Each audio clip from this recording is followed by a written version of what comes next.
오늘 이 본회의장에 올라온 법안은 바로 그 보안 수사를 없애는 법입니다. 그 소녀의 부모는 아직도 지난 5월의 그 하루에 갇혀 계실 겁니다.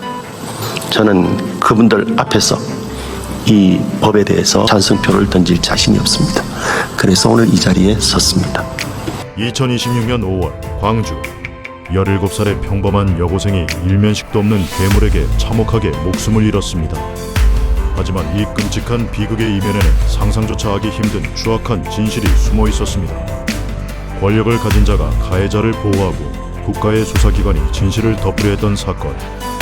완벽하게 은폐될 뻔했던 이 사건의 전말은 한 제도를 통해 기적적으로 세상에 드러나게 됩니다.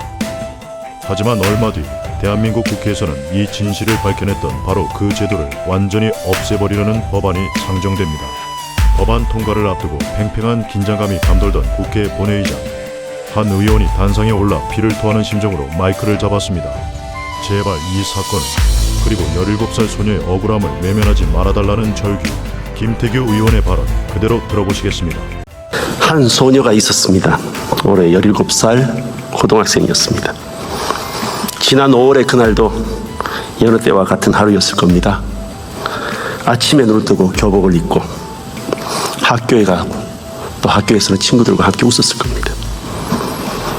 그렇게 하루를 보내고 밤이 되어 집으로 돌아가는 길, 아마 내일을 생각했을 수도 있고 그날의 친구들과 즐거운 시간들을 생각했을 수도 있고 또 그 소녀의 장래를 생각했을 수도 있겠습니다.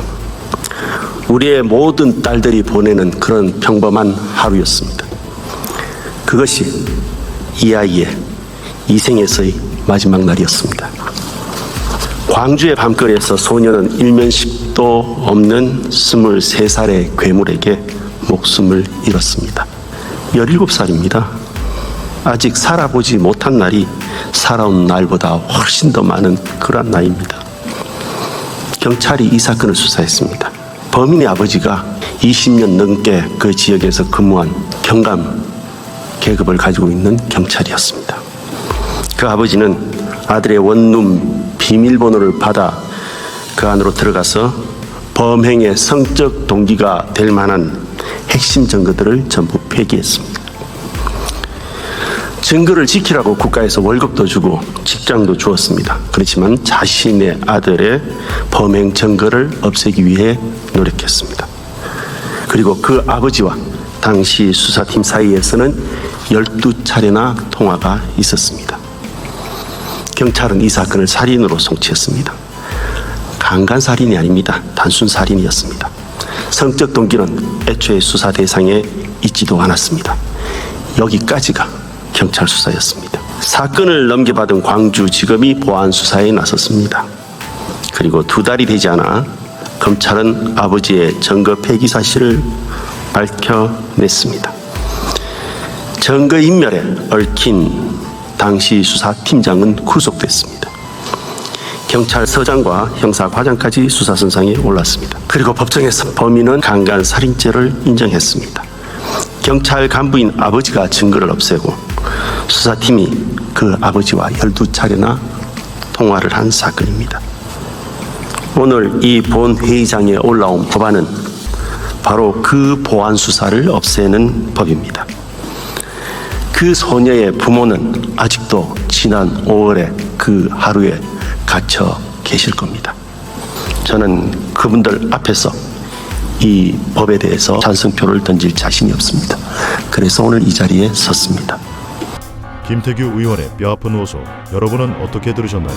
경찰 간부인 아버지가 권력을 이용해 아들의 끔찍한 범행 증거를 없애려 했던 사건. 만약 검찰의 보안 수사라는 마지막 견제장치가 없었다면 17살 소녀가 겪어야 했던 그날 밤의 끔찍한 공포는 영원히 단순 살인이라는 이름으로 축소되어 덮였을 것입니다. 우리가 이 사건을 잊지 말고 똑똑히 기억해야 하는 이유는 명확합니다. 진실을 밝혀낼 수 있는 시스템이 무너진다면 권력자들은 언제든 범죄를 은폐할 것이고 억울한 피해자는 계속해서 생겨날 수밖에 없기 때문입니다.